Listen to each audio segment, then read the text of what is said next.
Hello नमस्कार दोस्तों, स्वागत है आप सभी का राइज स्टडी क्लासेस में। तो हमारे सीसीएस यूनिवर्सिटी के बीए फर्स्ट ईयर के सेकंड सेम के राजनीतिक विज्ञान के बारे में पढ़ेंगे कि राजनीतिक विज्ञान क्या होता है। तो आइए चलिए देखते हैं आज का विस्तृत क्वेश्चन क्या है। राजनीतिक विज्ञान का प्रारंभ और अंत राज्य के साथ होता है। गवर्नर राजनीतिक विज्ञान के क्षेत्र की व्याख्या कीजिए। राजनीतिक विज्ञान की परिभाषा एवं क्षेत्र का वर्णन कीजिए। तो देखते हैं राजनीतिक विज्ञान का अर्थ क्या है। राजनीति शास्त्र अथवा राजनीतिक विज्ञान का जन्म राजनीति शब्द से हुआ है। यानी जो राजनीति शास्त्र है या राजनीतिक विज्ञान है, इसका जन्म राजनीति शब्द से हुआ है। राजनीति का पर्यायवाची अंग्रेजी शब्द पॉलिटिक्स यूनियन भाषा के पॉलिटीज शब्द से बना है, जिसका अर्थ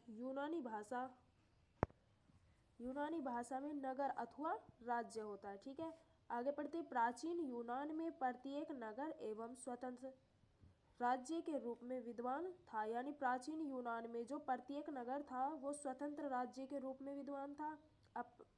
अपने मौलिक अर्थ में राजनीतिक शब्द नगर राज्यों से संबंधित शासन के ज्ञान का बोध कराता है। यानी जो मौलिक विचार थे उनके शब्दों में जो राजनीतिक शब्द है वो नगर राज्यों से संबंधित शासन का ज्ञान कराता है। अगला है राजनीतिक विज्ञान की परिभाषाएं। जो राजनीतिक विज्ञान की परिभाषाएं वे दो प्रकार की होती हैं, परंपरागत परिभाषाएं और आधुनिक परिभाषाएं। जो हमारी परंपरागत परिभाषाएं तीन प्रकार की होती हैं। राजनीति विज्ञान की राज्य के अध्ययन के रूप में परिभाषाएं, राजनीतिक विज्ञान की सरकार के अध्ययन के रूप में परिभाषाएं, और थर्ड पॉइंट है हमारा राजनीतिक विज्ञान की राज्य तथा सरकार के अध्ययन के रूप में परिभाषाएं। अब हम सबसे पहला पॉइंट देखते हैं कि राजनीतिक विज्ञान की राज्य के अध्ययन के रूप में कैसे। इस वर्ग की परिभाषाएं राज्य को केंद्र बिंदु मानकर राजनीतिक विज्ञान को परिभाषित करती है। यानी इस वर्ग की जो परिभाषा है इसमें कहा गया है कि राज्यों को केंद्र बिंदु माना गया है। राज्य के अध्ययन के रूप में राज्यों को केंद्र बिंदु माना गया है। ऐसी कुछ परिभाषाएं निम्नलिखित हैं, जैसे कि बल्सेकी के अनुसार राजनीतिक विज्ञान वह विज्ञान है जो राज्य से संबंधित है। राजनीतिक विज्ञान क्या है? जो राज्य से संबंधित है और राज्यों की मूलभूत स्थिति, उसकी तात्विक प्रकृति, विधि स्वरूपों एवं विकास को समझने तथा ग्रहण करने का प्रयास करता है। अगले डेफिनेशन है गवर्नर के अनुसार राजनीतिक विज्ञान का प्रारंभ और अंत राज्य के साथ होता है, इसलिए इन्होंने राजनीतिक विज्ञान को राज्य के साथ कहा गया। और अगला पॉइंट हमारा राजनीतिक विज्ञान की सरकार के अध्ययन के रूप में परिभाषाएं देखते हैं। तो इस वर्ग की परिभाषाएं राजनीतिक विज्ञान को सरकार के अध्ययन के रूप में प्रतिस्थापित करने का प्रयास करती है। जो राजनीतिक विज्ञान राज्य के अध्ययन के रूप में कैसी थी कि उसमें राज्यों को केंद्र बिंदु माना गया है, और राजनीतिक विज्ञान की सरकार के अध्ययन के रूप में इसमें सरकार को अध्ययन के रूप में मतलब सरकार को केंद्र बिंदु माना गया है। ऐसी कुछ परिभाषाएं निम्नलिखित हैं, जैसे कि सीले के अनुसार तो राजनीतिक विज्ञान शासन के तत्वों का अनुसंधान उसी प्रकार करती है जिस प्रकार अर्थशास्त्र संपत्ति का, जीव विज्ञान जीवों का, बीजगणित अंकों का तथा रेखा गणित विस्तार का। यानी राजनीतिक सरकार से उसी प्रकार संबंधित है जिस प्रकार क्या अर्थशास्त्र में संपत्ति, जीव विज्ञान में जीव, बीजगणित में अंक तथा रेखा गणित में विस्तार एवं परिणाम का होता है। और लिकोक के अनुसार है राजनीतिक विज्ञान सरकार से संबंधित अध्ययन है। और तीसरे पॉइंट है इसमें राजनीतिक विज्ञान की राज्य तथा सरकार के अध्ययन के रूप में परिभाषित। इस वर्ग की परिभाषाएं राजनीतिक विज्ञान को राज्य तथा सरकार के अध्ययन के रूप में परिभाषित करती है। पहले में राज्यों को केंद्र बिंदु माना गया, दूसरे पॉइंट में सरकार को, और तीसरे पॉइंट में राज्य तथा सरकार दोनों को ही केंद्र बिंदु माना गया। ऐसी कुछ परिभाषाएं निम्नलिखित है, जैसे कि जकारिया के अनुसार राजनीतिक विज्ञान व्यवस्थित रूप से उन आधारभूत सिद्धांतों का निरूपित करता है जिसके अनुसार राज्य का संगठन होता है। यानी राजनीतिक विज्ञान व्यवस्थित रूप से उन आधारभूत सिद्धांतों को निरूपित करता है जिससे क्या होता है, राज्य का गठन होता है और उसकी प्रभुसत्ता का प्रयोग किया जाता है। गेटिल के अनुसार राजनीतिक विज्ञान राज्य का वह विज्ञान कहा जा सकता है, यह राज्य के भूतकालीन स्वरूप की ऐतिहासिक खोज, उसके वर्तमान स्वरूप के विश्लेषण, व्याख्या और आदर्श के रूप में राजनीतिक नैतिक विवेचना है। अब हमने पढ़ा था आपकी परंपरा, पहले हमने पढ़ा था कि परंपरागत परिभाषाएं, और अब हम पढ़ेंगे आधुनिक परिभाषाएं। आधुनिक परिभाषाएं कैसे? राजनीतिक विज्ञान की प्रमुख आधुनिक परिभाषाएं निम्नलिखित हैं। लोसवेल के अनुसार राजनीति विज्ञान वह शास्त्र है जिसमें इस तथ्य का अध्ययन किया जाता है कि शक्ति का निर्माण व्यक्ति द्वारा किस प्रकार किया जाता है। राजनीतिक विज्ञान वह अध्ययन है जिसमें यह डिसाइड किया जाता है कि शक्ति का निर्माण व्यक्ति द्वारा कैसे होगा और किस प्रकार वे उसके भागीदारी बनते हैं और किस प्रकार वे व्यक्ति उसमें भाग लेते हैं। केटलिन के अनुसार, केटलिन ने कहा है कि राजनीतिक विज्ञान शक्ति का विज्ञान है। निष्कर्ष रूप से कहा जा सकता है कि राजनीतिक विज्ञान सामाजिक विज्ञान है जो संगठित राज्यों को तथा उनके अंतर्गत मानव जीवन का तथा अंतर्राष्ट्रीय जीवन और संस्थाओं का अध्ययन करता है। यानी राजनीतिक विज्ञान को सामाजिक विज्ञान क्यों कहा गया है? क्योंकि उसमें संगठित राज्य तथा उनके अंतर्गत जो मानव जीवन आता है तथा अंतर्राष्ट्रीय जीवन संस्थाओं का अध्ययन किया जाता है। अब देखते हैं कि राजनीतिक विज्ञान के क्षेत्र क्या हैं। राजनीतिक विज्ञान के अध्ययन क्षेत्र में व्यक्ति का व्यवहार, राज्य, सरकार तीनों ही शामिल है। यानी राजनीतिक विज्ञान का जो क्षेत्र है, क्षेत्र में हम क्या पढ़ेंगे? व्यक्ति का व्यवहार, राज्य और सरकार तीनों के बारे में पढ़ेंगे। और साथ ही विज्ञान के विकास ने अपने विकसित होते हुए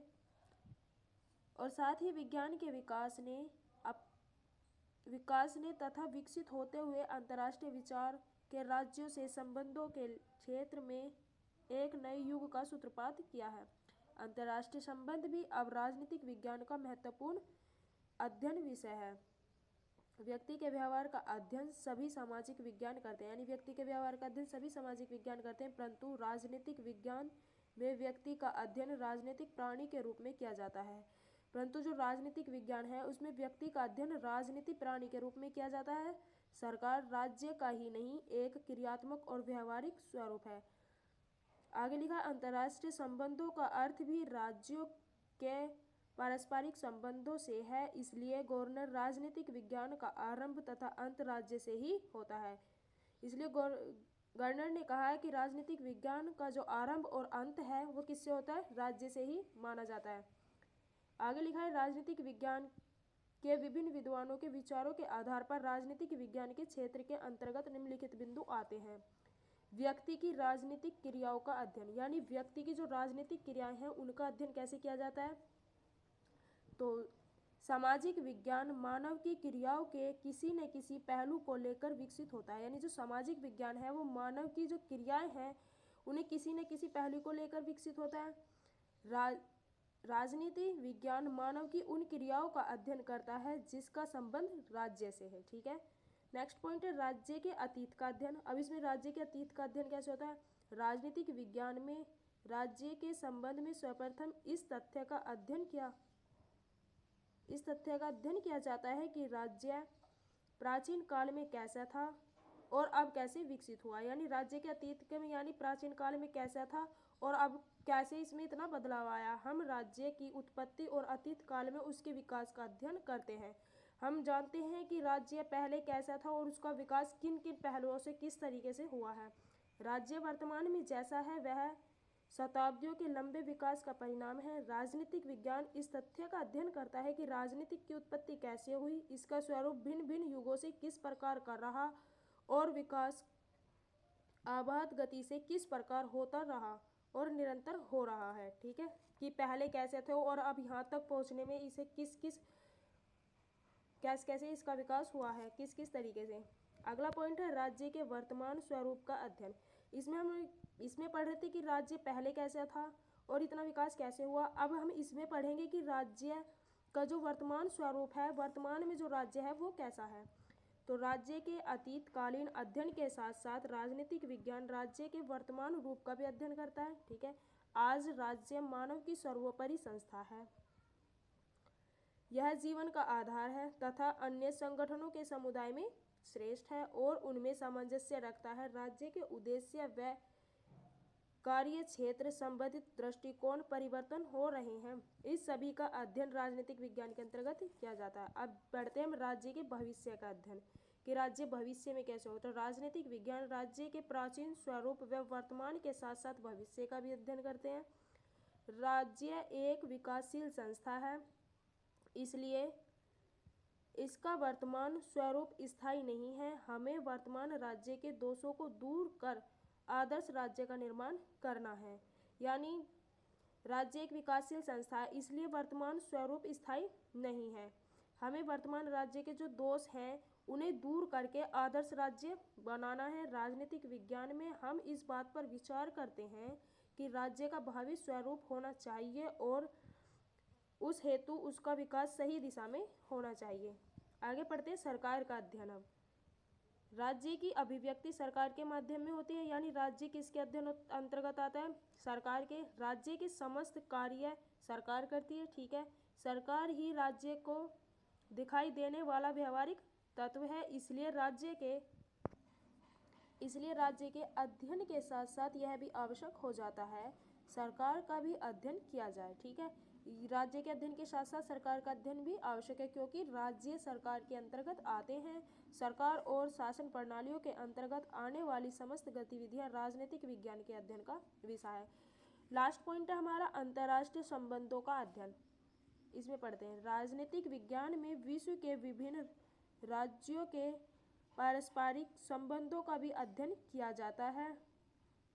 राज्य विज्ञान के विश्व के विभिन्न राज्यों के पारस्परिक संबंधों का अध्ययन किया जाता है। आधुनिक काल में अंतर्राष्ट्रीय विधि, अंतर्राष्ट्रीय राजनीति एवं अंतर्राष्ट्रीय संगठनों का अध्ययन भी राजनीतिक विज्ञान में किया जाता है। स्पष्ट है कि राजनीतिक विज्ञान का क्षेत्र अत्यंत व्यापक है, यानी बहुत बड़ा है। हमारा अगला क्वेश्चन है राजनीतिक विज्ञान तथा समाजशास्त्र के मध्य संबंध स्पष्ट कीजिए। अब हम देखते हैं कि राजनीतिक विज्ञान तथा समाजशास्त्र में क्या संबंध है। तो स्टार्ट करते हैं। व्यक्ति के पारस्परिक संबंधों के जाल को समाज कहते हैं, यानी व्यक्ति के जो आपसी संबंध होते हैं, बोल चालना, आस पड़ोस में रहना, ये क्या है? समाज कहा जाता है। व्यक्ति एक सामाजिक प्राणी है, यह समाज में उत्पन्न होता है। व्यक्ति सामाजिक प्राणी है, समाज में उत्पन्न होता है और एक दूसरे से पारस्परिक संबंध रखने के कारण ही इसे क्या कहा गया है? समाज कहा गया है।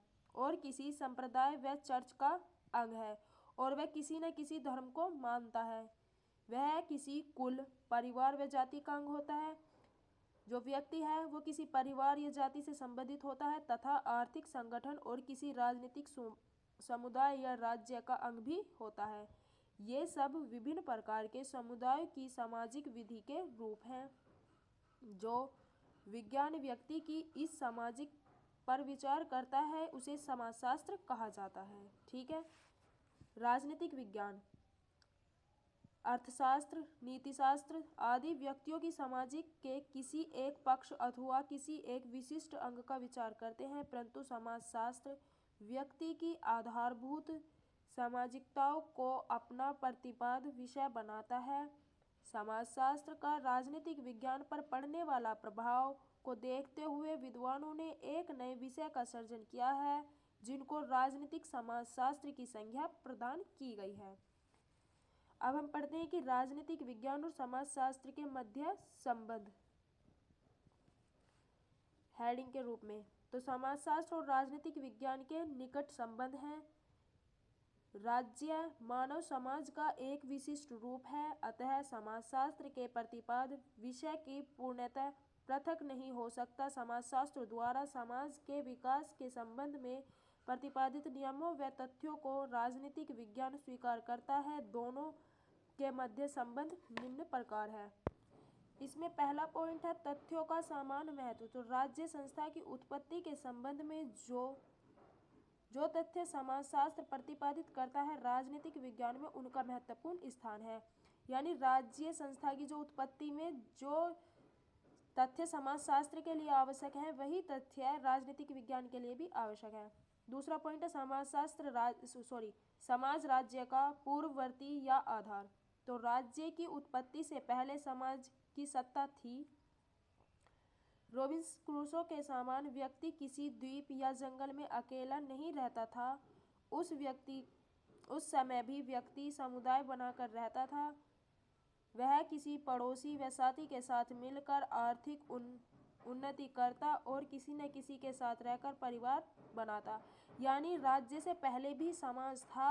पहले व्यक्ति जंगल में रहते थे तो भी एक साथ रहते थे, एक साथ मिलकर सभी कार्य करते थे, तब भी समाज था। व्यक्ति की उपयुक्त आधारभूत सामाजिकता कालांतर में राज्यों के रूप में अभिव्यक्त हुई। व्यक्ति की सामाजिक का एक रूप जैसा राज्य है, वैसे कुल, परिवार, बिरादरी, जाति, संप्रदाय, ट्रेड यूनियन और सिंडिकेट आदि भी उसी समाज के विभिन्न रूप हैं। तीसरा पॉइंट है हमारा, समाजशास्त्र राजनीतिक विज्ञान को समाहित करता है। अब हम पढ़ते हैं कि समाजशास्त्र राजनीतिक विज्ञान को समाहित करता है। जब समाजशास्त्र सामाजिक जीवन के भिन्न भिन्न रूपों पर उन्हें एक सूत्र में संगठित करने वाले तत्वों पर विचार करता है, यानी जब समाजशास्त्र सोचता है कि यह अलग अलग जो रूप है इन्हें एक साथ किया जाए, तो उन तत्वों का भी स्वयं में प्रतिपादित हो जाता है जिनके कारण व्यक्ति राज्य रूपी समुदाय में संगठित हुआ है। इस प्रकार स्पष्ट है कि राजनीतिक विज्ञान के लिए समाजशास्त्र बहुत उपयोगी है। हमने राजनीतिक विज्ञान और समाजशास्त्र के जो मध्य, इनमें 3 हेडिंग पढ़ी थी। पहली कौन सी थी? तथ्यों का समान महत्व, समाज राज्यों की पूर्ववर्ती या आधार, और तीसरी हेडिंग थी समाजशास्त्र राजनीतिक विज्ञान को समाहित करता है। और अब हम पढ़ेंगे राजनीतिक विज्ञान और समाजशास्त्र के मध्य अंतर। तो राजनीतिक विज्ञान तथा समाजशास्त्र के मध्य अंतर निम्नलिखित है। पहला पॉइंट है चाहिए का अध्ययन। समाजशास्त्र यह बताने का प्रयास नहीं करता कि मानव जीवन का स्वरूप क्या होना चाहिए, वह केवल यह प्रतिपादित करता है कि व्यक्तियों में सामाजिकता का उद्भव व विकास किस प्रकार हुआ है। यानी समाजशास्त्र कभी भी यह बताने की कोशिश नहीं करता कि मानव समाज कैसा होना चाहिए, क्यों होना चाहिए। केवल वह यह चाहता है कि समाज का जो उद्भव और विकास किस प्रकार हुआ, उसकी सामाजिकता के कौन कौन से विभिन्न स्वरूप ग्रहण किए और उनका विकास किस प्रकार व किस दशा में हो रहा है। इस प्रकार समाजशास्त्र विशुद्ध रूप से वैज्ञानिक अध्ययन है। इसके विपरीत राजनीतिक विज्ञान यह भी विचार करता है कि राज्य का स्वरूप तथा ध्येय क्या होना चाहिए और मानव समाज के इस विशिष्ट रूप में किस ढंग से विकास किया जाना चाहिए। इस प्रकार राजनीतिक केवल विशुद्ध वैज्ञानिक न रहकर दार्शनिक भी बन गया है। अब देखते हैं प्रथाओं, नियमों व परंपराओं का अध्ययन। पहला पॉइंट था चाहिए का अध्ययन, दूसरा पॉइंट है प्रथाओं, नियमों व परंपराओं का अध्ययन। तो समाजशास्त्र उन प्रथाओं, नियमों, परंपराओं, विचारों का अनुशीलन करता है जिनके कारण मनुष्य परस्पर निकट संबंध में बंधे होते हैं। विभिन्न जातियों व समाजों को एक सूत्र में संगठित करने वाली ये प्रथाएं व नियम सर्वत्र एक श्रद्ध नहीं होती। मनुष्य के स्वभाव व सामाजिक के इन मूलभूत तत्वों का अन्वेषण करना समाजशास्त्र का कार्य है। इसके विपरीत राजनीतिक विज्ञान केवल उन तथ्यों को प्रतिपादित करता है जो राजनीतिक संबंधों से संबंधित है। तीसरा पॉइंट है मानव के पक्ष में। सामान्य सामाजिकता पर व्यक्तियों के समस्त प्रकार के संबंधों जैसे धार्मिक, आर्थिक, नैतिक, कानूनी आदि का अध्ययन करता है। राजनीतिक विज्ञान व्यक्तियों को केवल राजनीतिक संबंधों का प्रतिपादित करता है। मानव इतिहास में एक ऐसा भी युग था जब राज्य की उत्पत्ति नहीं हुई थी। उस युग को प्राचीन भारतीय विचारक अराजक कहते हैं, परंतु उस समय भी मनुष्य समुदाय बनाकर रहता था। वह निश्चित प्रथाओं, परंपराओं तथा नियमों का पालन करता था। इस प्रकार भी सामाजिक व्यवस्था को स्वीकार करता है। आगे देखते हैं, यदि अराजकतावादियों के सिद्धांत के अनुसार भविष्य में कोई भी ऐसा समय आ जाए जब राज्य संस्था न रहे तो भी मनुष्य की सामाजिकता नष्ट नहीं हो सकती।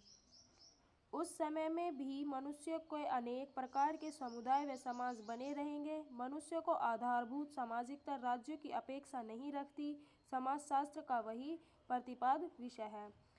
संक्षेप में समाजशास्त्र की अपेक्षा राजनीतिक विज्ञान का क्षेत्र संकीर्ण है, क्योंकि यह राज्य के बनने से पूर्व ही समाज की स्थिति का अध्ययन करता है। अब हम फोर्थ क्वेश्चन देखते हैं कि राजनीतिक विज्ञान के अध्ययन की उपयोगिता का वर्णन कीजिए। यानी राज्य विज्ञान राजनीतिक विज्ञान के अध्ययन की उपयोगिता अथवा महत्व, यानी राजनीतिक विज्ञान का क्या उपयोग है और इसके क्या महत्व हैं। तो राजनीतिक विज्ञान के अध्ययन की उपयोगिता प्राचीन काल से हो रही है, यानी जो राजनीतिक विज्ञान का अध्ययन है ये उपयोग कब से, प्राचीन काल से है, क्योंकि मानव सभ्यता में जब से राज्य का जन्म हुआ है तब से राज्य की विभिन्न संस्थाओं, क्रियाओं, प्रतिक्रियाओं एवं गतिविधियों के अध्ययन के लिए राजनीतिक शास्त्र का अस्तित्व किसी न किसी रूप में हो रहा है। इसलिए अरस्तु ने इसे विज्ञानों का स्वामी, मास्टर ऑफ साइंस की संज्ञा प्रदान की है। आधुनिक युग में राजनीतिक विज्ञान के अध्ययन की उपयोगिता पहले की अपेक्षा बहुत बढ़ गई है। वर्तमान समय में प्रत्येक नागरिक के जीवन पर राजनीतिक का प्रभाव किसी न किसी रूप से आवश्यक पड़ रहा है। कुछ राजनीतिक दार्शनिकों का मत है कि मानव अपने जीवन की पूर्णतः राज्य के अंतर्गत ही प्राप्त करता है। राजनीतिक विज्ञान के अध्ययन की उपयोगिता निम्न प्रकार की है। पहला पॉइंट है राज्य संबंधित ज्ञान की प्राप्ति। तो आधुनिक युग में राज्य के कार्यों का विस्तार हो रहा है, यानी जो आज का युग है इसमें राज्यों के कार्यों में विस्तार हो रहा है। लोक कल्याणकारी राज्य में सरकार के द्वारा समाज के सभी वर्गों के हितों पर ध्यान रखकर योजनाएं बनाई जा रही, यानी लोक कल्याणकारी राज्य में व्यक्तियों की आवश्यकताओं को ध्यान में रखकर योजनाएं बनाई जाती हैं। अतएव प्रत्येक व्यक्ति को राज्य तथा उससे संबंधित ज्ञान को जानने की आवश्यकता है और प्रत्येक नागरिक या व्यक्ति को चाहिए कि वह राज्य से संबंधित जानकारी रखे। जब तक व्यक्ति राज्य संबंधित ज्ञान को प्राप्त करके उसका उपयोग नहीं करेगा तब तक वह राज्य द्वारा प्रदत्त सुविधाओं का उपयोग नहीं कर पाएगा, यानी जब तक व्यक्ति को नहीं पता होगा कि उसकी क्या क्या सुविधाएं हैं, क्या क्या जानकारी लेनी उसे आवश्यक है और उनको समझेगा नहीं, तब तक उसे राज्य द्वारा दी गई लोक कल्याणकारी सुविधाएं प्राप्त नहीं होगी। इसलिए वर्तमान युग में राजनीतिक विज्ञान का अध्ययन अनिवार्य हो गया है, क्योंकि इसके अध्ययन से नागरिकों को राज्य संबंधित ज्ञान की प्राप्ति सरलता से हो जाती है। नेक्स्ट पॉइंट है सामाजिक शांति एवं व्यवस्था का रक्षक। तो राजनीतिक विज्ञान राज्य का विज्ञान है और साथ ही साथ यह भी स्पष्ट करता है कि नागरिकों को किस प्रकार कानूनों का पालन करना चाहिए, यानी नागरिकों को यही नहीं कि वह अपनी आवश्यकताओं की प्राप्ति समझे, क्या क्या उसके लिए जरूरी, यही नहीं बल्कि जो सरकार द्वारा बनाए गए कानून हैं उनका भी पालन करना चाहिए और किसी प्रकार नियंत्रित जीवन उसके जीवन को सुखद एवं शांति प्रदान कर सकता है। इसलिए कहा जाता है कि राजनीतिक विज्ञान का अध्ययन सुख एवं शांति का रक्षक है। अगला पॉइंट है उत्तरदायित्व की भावना को प्रोत्साहन। राजनीतिक विज्ञान का जो अध्ययन है वह नागरिक को उत्तरदायित्व की भावना का पाठ पढ़ाता है। राजनीतिक विज्ञान का अध्ययन क्या करता है, नागरिक को उसके उत्तरदायित्व यानी उसके क्या कर्तव्य है यह बताता है। राजनीतिक विज्ञान का अध्ययन उत्तरदायित्व की भावना का प्रेरक है। इस संबंध में सोल्टाउ का कथन है, जिन व्यक्तियों ने उत्तरदायित्व का थोड़ा सा भी भाव है वे राजनीतिक विज्ञान उसके चिंतन का विषय, क्योंकि उससे सब व्यक्ति प्रभावित होते हैं। अगला पॉइंट है मानव अधिकारों की रक्षा। राज्य की ओर से नागरिकों के सर्वांगीण विकास के लिए अनेक सुविधाएं प्रदान की जाती हैं। इन सुविधाओं को हम मानव के अधिकार कहते हैं, यानी राज्य की ओर से नागरिकों के विकास के लिए जो सुविधाएं दी जाती हैं इन सुविधाओं को हम मानव के अधिकार कहते हैं। इन अधिकारों की सुरक्षा उसी समय संभव हो सकती है जब हम राजनीतिक विज्ञान का अध्ययन करें और उस विज्ञान की सहायता से उन सभी अधिकारों का ज्ञान प्राप्त करें जो नागरिकों के सर्वांगीण विकास के लिए आवश्यक है। नेक्स्ट पॉइंट है दृष्टिकोण की व्यापकता। राजनीतिक विज्ञान का अध्ययन करने से नागरिक को स्वतंत्रता, समानता, कानून, राष्ट्रीयता एवं अंतर्राष्ट्रीयता, जनमत एवं राजनीतिक दल आदि के संबंधों में पूर्ण ज्ञान प्राप्त होता है। इस ज्ञान को प्राप्त करके नागरिक की राजनीति में रुचि बढ़ जाती है और वह राजनीति में भाग लेने की कला भी सीख जाता है। इसलिए कहा जाता है कि राजनीतिक विज्ञान नागरिकों के दृष्टिकोण में व्यापक लाता है। अगला पॉइंट है आदर्श सरकार की स्थापना करना। तो राजनीतिक विज्ञान का अध्ययन व्यक्तियों के शासन संबंधित ज्ञान प्रदान करता है, यानी जो राजनीतिक विज्ञान का अध्ययन है व्यक्ति को शासन संबंधित ज्ञान देता है।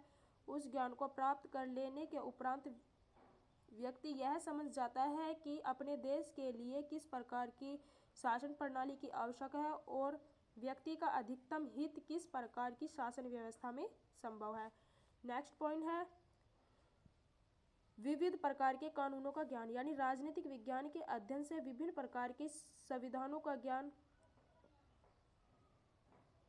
प्राप्त होता है। इससे देश के नागरिक उस संविधान को लागू करने में सफल होते हैं जिससे उनका अधिकतम हित हो सके। राजनीतिक समाज के अंतर्गत व्यवस्थित जीवन के नियमन के लिए विविध प्रकार के कानूनों का निर्माण होता है, जैसे संवैधानिक, नागरिक, राष्ट्रीय, अंतर्राष्ट्रीय आदि। राजनीतिक विज्ञान इन विविध प्रकार के कानूनों के स्वरूप, महत्व, क्षेत्र, विस्तार आदि का सैद्धांतिक विवेचना करता है। राजनीतिक विज्ञान का अध्ययन इन समस्त पहलुओं का ज्ञान कराता है। अगला पॉइंट है राजनीतिक जागरूकता।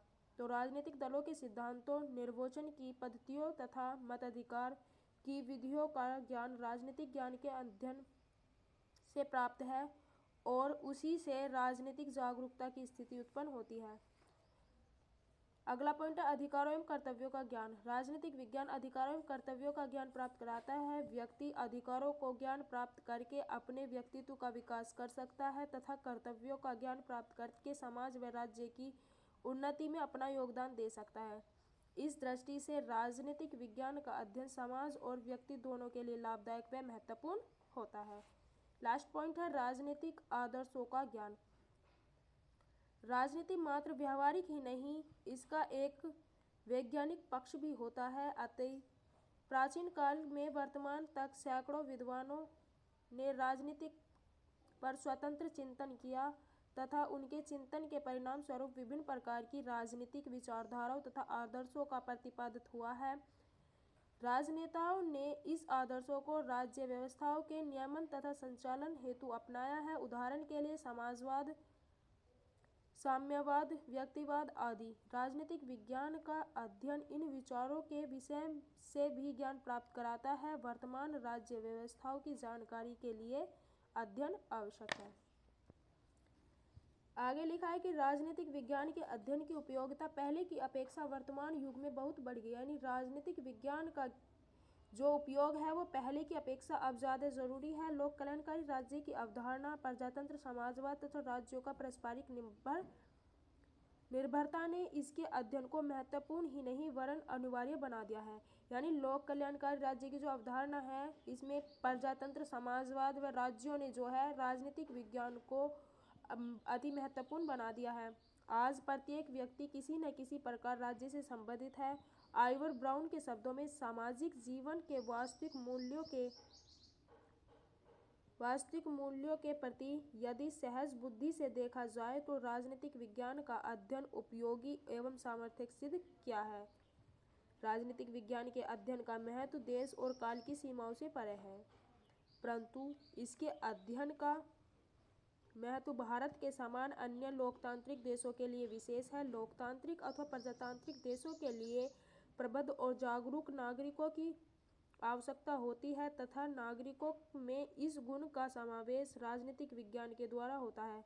अतः राजनीतिक विज्ञान के अध्ययन को विशेष महत्व दिया जा रहा है। आशा करती हूँ आप सभी को राजनीतिक विज्ञान, समाजशास्त्र आदि के बारे में जानकारी हो गई होगी।